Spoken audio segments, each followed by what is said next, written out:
Понеделник 10 јуни, кратки вести во 12 часот. Викендов во Охрид и Струшко Вишни се одржа активности за достојно одбележување на впишувањето во диптихот, односно канонизацијата на светите Спасе и Спаса Вишенски. Во храмот Свети Атанаси Велики во село Вишни се служеше воскресна вечерна богослужба и измивање на моштите на Света Спаса. Во катедралната црква Света Софија во Охрид вчера се служеше утрена воскресна богослужба, пошто започна Света архиерејска литургија и беше објавена одлуката за канонизација на Свети Спасе и Света Спаса Вишенски. На литургијата присуствуваше неговото блаженство, архиепископот Охридски и Македонски господин Стефан и останатите архиереи. Продолжуваат градежните работи кои се одвиваат на дел од патниот правец кој ќе води од градот Елбасан во соседна Албанија до граничниот премин Ќафасан со Република Македонија. Автопатот на еден дел веќе се користи и може да се каже дека станува збор за одличен патен правец, кој кога ќе се заврши, значително ќе придонесе во поврзување на двете држави. Истиот е дел од Европскиот коридор 8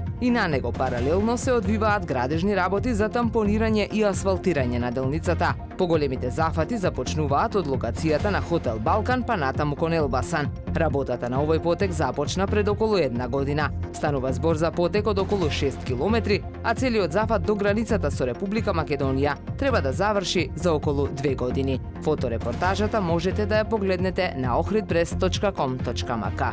Охрид викендов беше домакин на првиот турнир од новата Јадранска текбол лига. Најдобрите текери од регионот ја започнаа битката за Јадранската круна токму во бисерот на Република Македонија. Покрај представниците на Република Македонија, Црна Гора, Србија, Хрватска и Босна и Херцеговина, специјални гости беа и спортистите од Грција. На надпреварот учествуваше и еден од нашите најдобри текери, македонскиот репрезентативец охриѓанецот Димитар Печиновски, кој стигна до четвртфиналето во сингл и дубл. Во сингл тој загуби од првиот носител Богдан Мароевиќ од Србија, додека во дубл од екипата на Борац од Србија.